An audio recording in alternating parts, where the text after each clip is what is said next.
Absolutely. We provide the biggest pipe we can, and what you do with it is up to you. This is episode 316 of the Community Broadband Bits podcast from the Institute for Local Self-Reliance. I'm Lisa Gonzalez. In Mason County, Washington, the local public utility district, Mason PUD 3, is building out its open access network so residents and businesses can have access to the benefits of the fiber infrastructure. In order to take a strategic approach to better determine success, Mason PUD is working with COS Systems. By collaborating, they're better able to predict take rates, estimate costs, and make adjustments to their plan when needed. In this interview, Christopher talks with Isaac Feiner from COS Systems and Justin Holsgrove from Mason PUD 3. In addition to a discussion as to how Mason PUD 3 is using service zones from COS Systems, we get to learn a little about the origin of service zones and how it helps with planning and establishing funding for deployment. Christopher, Isaac, and Justin also touch on the definition of open access and how it varies from place to place. Learn more about COS Systems and service zones at cossystems.com. You can also listen to our Community Broadband Bits podcast episode 274 for our earlier conversation with Justin. Now here's Christopher with Isaac Feiner from COS Systems and Justin Holsgrove from Mason PUD 3. Welcome to another edition of the Community Broadband Bits podcast. I'm Chris Mitchell with the Institute for Local Self-Reliance up in Minneapolis, Minnesota. And today I'm speaking with Isaac Feiner, Chief Marketing Officer for COS Systems. Welcome to the show, Isaac. Thank you. It's great to be here. And we also have returning guest Justin Holsgrove with the Mason PUD 3 Telecommunications and Community Relations Manager. Actually, what I should say is you're the Telecommunications and Community Relations Manager for Mason PUD 3. Welcome back. Thank you for having me.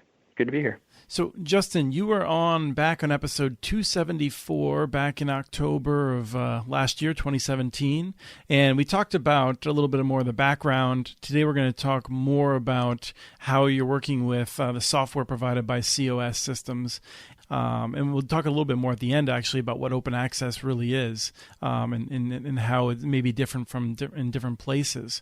But I did want to start with just a very quick reminder. I strongly encourage people to go back and listen to this show to get a more in-depth sense of what Mason PUD 3 is doing. But some of the key facts, and Justin, feel free to fill in after I finish up here, is that you're on the Olympic Peninsula. You've got 34,000 electric customers. You started the fiber network to support the electricity provisioning that Mason PUD 3 was built to do. You started connecting some of your biggest customers with fiber, and basically a lot of your residents said, hey, we need fiber too.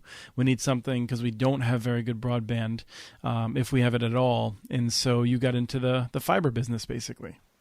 That's right. And for the last 15 plus years, we've been trying to figure out how to expand to the rural areas, to the unserved and underserved folks in Mason County, but not have that bill be footed by the folks that do have service or that aren't being served by the fiber network. And our Fiberhoods program, I believe, is a great solution for that, and it's going really well. And part of that success has been due to the COS Systems software platform that we've been using. It allows us to identify areas that we should be building to because of interest, and it also helps us to define the areas that we can build to, where we have overhead infrastructure, where we can string fiber on our poles, or where we have electrical conduit and fiber conduit in the ground so that we can pull the fiber through the fiber conduit, et cetera. So it's been a great software tool for us to use for communication to our customers, as well as demand aggregation to identify where would be great places for us to build the fiber network. And Isaac, I'm going to come to you in a second, but I did want to note one other thing that I've said often when dealing with Western counties is that you can both be a county and have tens of thousands of people and be very rural because you are the size of Rhode Island. Yes, that's right. Yes, we are the size of Rhode Island, and it's an interesting place here in Mason County. We have lots and lots of forested land and a lot of water. We have Puget Sound, we have Hood Canal, and we have lakes. We also border up against the Olympic Mountains, Olympic National Park, etc.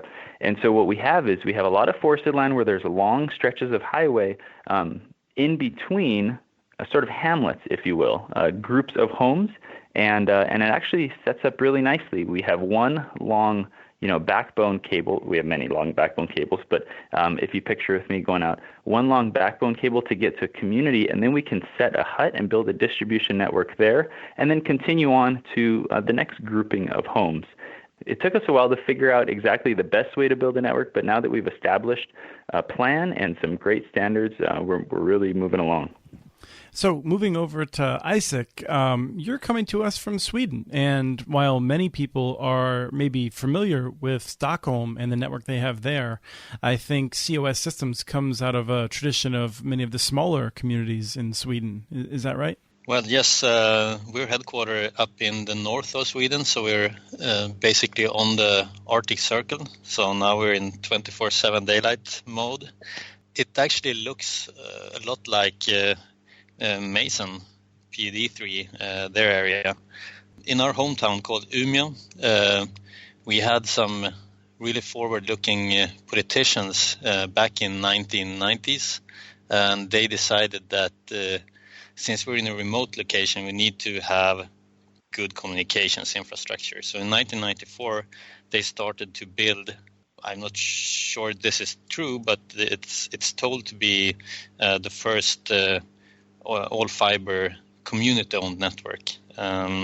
So even though we're quite a small and in a faraway place of Sweden, we have a very strong fiber industry here with multiple open access operators operating from our hometown. We have many of the largest ISPs up here, and we have a long tradition in the north of building fiber based on demand, not only in the north, but in the country. And when you say that, I think it's worth noting, consistent with, I think, what many of us believe, that we should have fiber to everyone. You use your software, I think, to figure out how to sort of build first to build a business case, but ultimately how to connect everyone, right? I mean, that's the ultimate goal. Definitely. I remember when we developed this platform in the first place, and it was actually developed for the US because we have another platform to operate open access networks. So we went to the US 6 years ago trying to sell it and found, they need to build their networks. So then we looked at how this had been done in Sweden, and we developed this product, service zones. And in the beginning, we met some criticism that but we are a community, or we are a city. We cannot cherry pick. And we said, well, no, this is not the cherry pick. This is how we managed in Sweden, for example, to actually build to so many rural locations and places where it's hard to reach, because you build first where you have the most customers, you get the most revenue in, and then you can build the rest of the network with that revenue and even reach the more rural locations. So many cities, they think they have to serve everyone, which I think they should, and it feels like their first thought is we need to build first those who are worse off. But that's a really hard thing to do, because then you basically need all the funding up front. In fact, one of the things that I've heard, and I mean, I'm a strong partisan of making sure that everyone has high quality service. One of the things that I've often heard is that, it's not just a matter of if you build first to areas that have the most subscribers, that you can actually build more rapidly then, because you have a bigger base. Whereas if your goal is to try to connect the low income areas first, where you may have fewer customers, you will have to build more slowly because you'll have fewer revenues coming in. And therefore, it may take longer to connect everyone than it would if you start with the areas of higher demand. Yes, definitely. And I also think that you don't only need it for revenue reasons, also for marketing purposes. So if you quickly get a lot of people to use your new services, perhaps really great fiber services, then there will be more people to spread the word about how great it is, and the adoption will be quicker. So Justin, I want to come back to you because you made a comment in our previous show that I think will help get us into exactly how you're using service zones and the way that it really helps to structure your build. I don't know if this was before or after you started using service zones, but you described a public meeting where you had a sense that there's a lot of interest, and as you were mapping that interest, you had a map that looks like it had chickenpox because the interest was scattered all over the place. Yeah, and that's really what we found is that, as you mentioned earlier, we have a very rural community where we have people, it may be a group of 15 homes, it may be 5 homes, or it may be 50 homes around the community. But these people have been, in a sense, abandoned by the private broadband providers here in Washington or in Mason County. And so they were very interested. We had a meeting on a Thursday evening. It was a beautiful day, which here in Mason County, when it's a beautiful day, people don't want to be inside. We want to soak up the sun because we get a lot of clouds throughout the year. But we had over 700 people attend on a Thursday evening here in Shelton, which is sort of the big town in the county, and people drove upwards of an hour to be there to express their interest and their need to have access to broadband. And that was really a big moment for us because people were starting to show that they were willing to put their time and their money where their mouth is. It's really easy to say, yes, if I had higher speed internet available, I would switch or I would get on it. But there is an investment that is required by the community to have that built out. It was mentioned earlier in the show just a few minutes ago about how it's important or one of the strategies is to build in an area where you can get a lot of subscribers quickly. I'm not saying I'm challenging that idea, but I do want to offer a perspective. The areas that have a lot of subscribers available are probably also areas where the private internet companies, the Comcasts of the world and the CenturyLinks and maybe a local carrier have already built infrastructure because they are the low-hanging fruit. And I was actually in, Austin, Texas, and Isaac, you were there as well. But I was out having dinner, and it was a beautiful night. We were sitting outside, and we looked up at the pole, the utility pole in front of the restaurant, and there were 9 communications contacts with fiber and cable plant on the pole. And that's great. That's a lot of choice for those folks in Austin. But when we drove out of the city area, there were 1 or none. And I think that is the issue that we are trying to solve here at Mason PUD 3. Our city itself is well served. It's the folks that are outside of that zone that we really need to be focusing on. And so what we've done is we've tried to define areas, and I think this is the transition to the service zones, is we've defined areas that we know are unserved or underserved, and we've said we're going to focus our attention here. So that when somebody calls, from a served area and says, I'm so frustrated at Comcast, or, name whatever private provider you want there. I'm so frustrated with them. I get slow service, and I pay high bills, and their customer service doesn't care. We want you to build fiber to us. Our response is always, we're focusing on the folks that don't have the option that you do. There are people who don't have any ability to be upset at a high-speed internet provider because they don't have the access to high-speed internet. Well, one of the things that I think that leads into a little bit is when you are focused on those areas, if you're making an investment, you really want to maximize the number of households that are there. If there's 50 households and you can have 40 of them sign up, then that's going to be much better numbers than if only 20 of them signed up. One of the things that Service Zones and some other software does is it allows people who are excited to really rally their neighbors, right? So are you seeing that happening in practice? Yes. So we launched Service Zones just about a year ago now, I think about 10 months or so.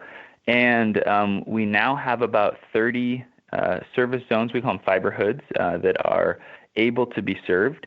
And so we had 3 service zones meet their 75% commitment level really quickly, right off the bat. It took them maybe 3 months. and those are under construction now. 2 of them are going to be connected within the next week or 2, and one of them a couple months later. So we're really excited for that, and we're excited for those customers to actually see the fruits of their labor pay off.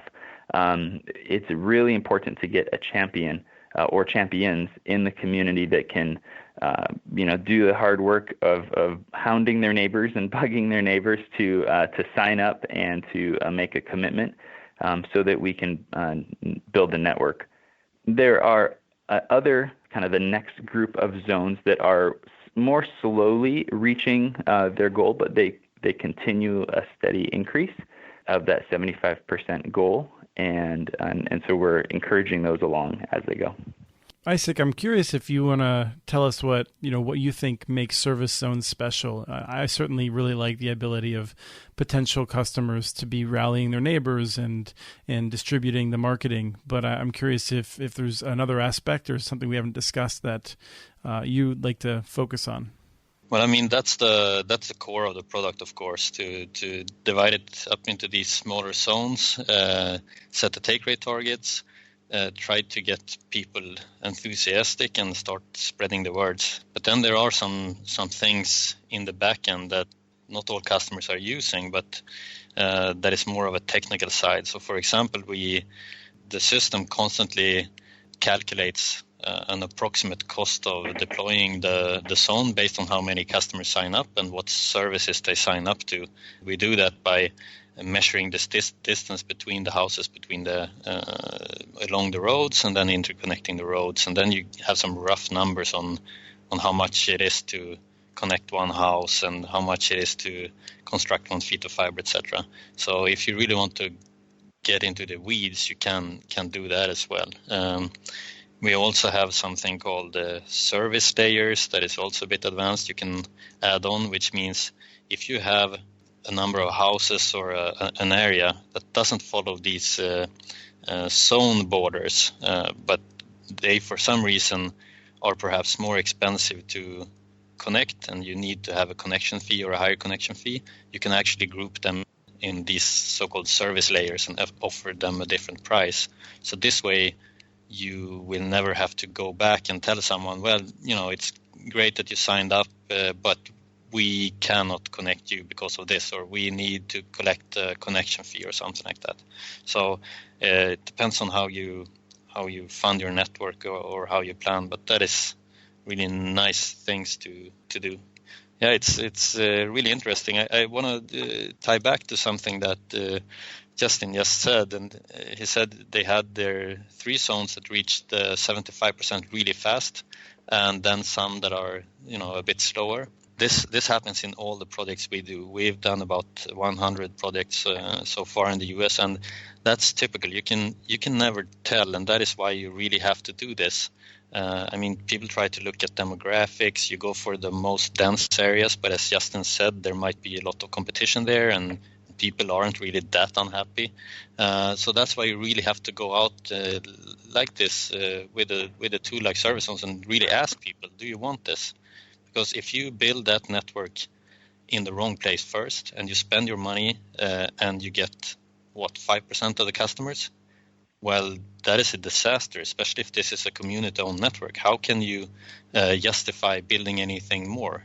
And all the naysayers, they will now stand up and say, oh, what did I tell you, right? You can't build fiber. It's not the right thing to do.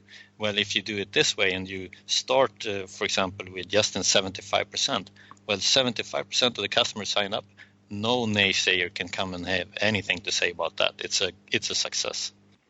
One of the strategies that we're using right now, actually, in the middle of, is there's a new loan, rural broadband loan / grant. We only qualify for the loan from the Community Economic Revitalization Board, CURB for short, in Washington State. They were just given some money through the legislative session to make money available for rural broadband deployment. So we're actually applying for it. It's the first round and the first opportunity for PUDs in Washington State to apply for some assistance in this way. And what we're doing is we're taking some of our fiber hoods that we know are good projects that are near the network, but not the low-hanging fruit. And we're applying for some curb funds for these projects. And so what we're going to be doing, if we're successful, we applied for 6 different zones, fiber hoods throughout Mason County in different areas of the county. So we're not, picking and choosing. We're being kind of fair by spreading it out around the county. And we've picked zones that have not only a good residential population and a population that has been very vocal. Some are close to their 75%. Some are a little bit further away. But we've picked areas that are that have some institutions in them. There's a state fish hatchery in one. There's a state park in another. There's a Girl Scout camp in another one. There's a tribal seafood processor in another zone. So these are areas that have cornerstones that are good for economic development, good for community development, and then we'll also benefit by picking up the residential customers in the neighborhood as well. And so the application is due on Monday, and we are just about done with it, and we're very excited to see if we'll be successful in that. And this will be kind of a way to, we say, kind of auto-complete some of the zones that we have selected in that. Yeah, and so we're really hopeful for that. Well, I think that points out a really interesting point, which is that you may want to engage in this as a community before you have a sense of how you can finish off and connect everyone, because then you will have a more compelling application when programs like that become available. Absolutely. We've definitely used the insights that we've gained and the momentum that we've created through the Service Zone platform to kind of get the mass numbers, the many residential customers interested and writing letters of support. But we've also been able to use the CURB program to kind of bring the institutions and the businesses on board. They don't seem to get involved too much with the kind of residential service zone type of platform, but they do know how to speak economic development language. And that's kind of the perfect harmony for these zones that we have selected. I want to move on to just, again, a little bit of a refresher of how you're financing the network very briefly, and then get into a discussion of what we mean by open access, because public utility districts with some minor exemptions now still have to operate in an open access manner. And I know that I say that they have to. Many of them choose to and like that very much, although it can be restrictive for some. So I'm not suggesting that PUDs are of one mind about that model. But we're going to explore that. Before that, I just wanted to make sure that we noted how you're financing the network. And that's something that I think is pretty interesting in terms of it's very transparent. Basically, if you want fiber to your house, you pay an extra $25 a month on your bill, and that's collected at the same time that you are paying, for the connectivity you're getting. Is there a better way of describing that than I just did, Justin? I think that's a very simple version of it, and it definitely works. We call it a construction adder, and it's a $25 per month, as you said, for a 12-year period. Let's say you connect to the network 6 years into the 12-year period. Well, you only pay for 6 years of the construction adder because you weren't taking service before that. And I think that's one of the beautiful parts about our program is that, let's say you are out in a rural area because you don't want to have, internet access, and that's fine. And if you don't want that, then you don't pay for it. And so our construction adder program is designed to have only the people who are taking service and benefiting from the network pay for the network. And that's really important for us as an primarily electric utility. The other question I really wanted to ask you, because I saw this before, so I'm paying $25 to have the infrastructure on the side of my house. What am I paying for a gig on a monthly basis? So we do a wholesale rate of $35 per month to our retailers, and that is a gig transport down and up, unlimited data, of course. And then what we have seen them marking up that $35 to is $55 for the first year and $60 for years following. And so that's sort of what a customer would be expected to pay, $55 or $60.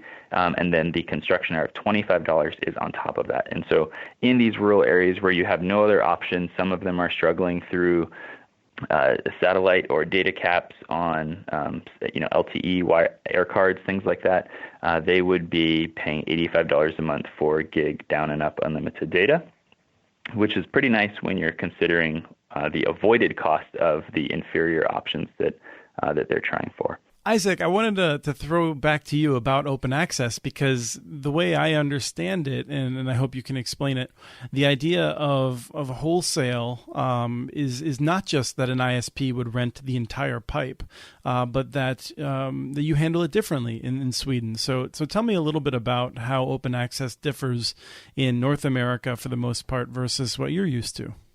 We have had these community networks since 15, maybe 20 years, and the open access model have developed over time. And there have been different models, but today there is currently almost exclusively one. And as you said, you could either lease the entire pipe to one service provider, but the model now in Sweden is that you wholesale sell it per service. So that means for a subscriber, you could go in and buy any service from any provider. And I think that is the best customer experience you could have. And it is also good for the network owner operator, because with more choice, it's more likely that you will get high take rates on the network. If I'm looking for a bundle of TV and VoIP and internet, for example, if I can only have one provider and have their assortment, maybe that's not the perfect solution for me. I would like to pick internet from one, VoIP from another, TV from a third, and that way I will get the best package I can. So it's a bit more complicated having this delivered over one single fiber pipe with the different services and different providers, and that's why you need a system to do this, because you define it with software basically. So you literally split that single pipe up into multiple small pipes. And if I'm going to be a bit forward-looking, everyone is now talking about smart services, smart city services, and telehealth is something that is a lot discussed now. I can see, well, this is already here in Sweden and coming, but if you lease the entire pipe to one provider, then somehow the telehealth provider or a provider of any smart city service would have to sort of get on that pipe somehow, probably through that ISP, if that's even possible. But if you have split it up, separated it per service, you can actually have a pure telehealth service provider that anyone could pick, no matter what internet provider they have, or any kind of smart city services or home alarm or anything that you want to provision over the network. It's not very different, but it's sort of a fine-tuning of the model Mason is currently using, which I believe brings even more choice and more value of the network to the subscribers. I think Ammon in Idaho, which we've talked about frequently, is certainly aiming in that direction. And a number of people have been puzzled, wondering, well, if I have an internet provider, what else would I need? And so because you are more advanced, do you see people taking separate services aside from video and telephone and internet? I mean, are there like home alarm companies or telehealth companies that are using this today in Sweden? Yes, that is definitely coming now. For real, there's been a lot of trials. The important thing is you have, of course, a lot of stuff that you can just buy over the top. You can stream Netflix, for example. You don't have to provision that service specifically on your network. But let's say you have some sort of monitoring device at home, because you can then be at your home instead of at the hospital, and you need a reliable connection. Well, you don't want your instrument or whatever that is monitoring you to start lagging when your wife is streaming Netflix, right? That might be a bit risky. Netflix isn't worth it. So that is why you will see these provision services, I think, because you need dedicated bandwidth for those applications. And then it's a neat thing if you can split it up by using smart software. Right. I think one of the things we do hope is that there's enough capacity that we don't run into those simple issues, but nonetheless, you do have different applications having different network requirements.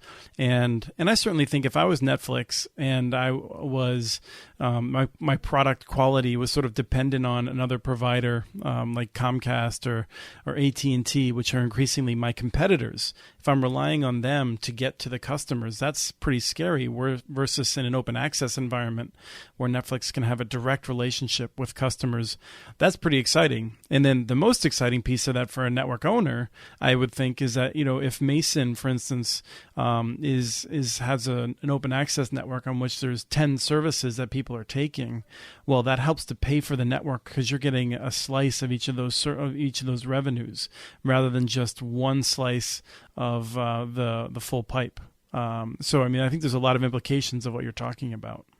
Yeah, definitely. And also, when you look at it this way, I believe the net neutrality discussion that's been going on sort of solves itself on that kind of open access network. Because if you are buying a service from someone who is trying to prevent you from doing something or throttling you or whatever they are doing, you can just switch to another provider who doesn't. So, and that would mean you wouldn't lose any other services from that provider.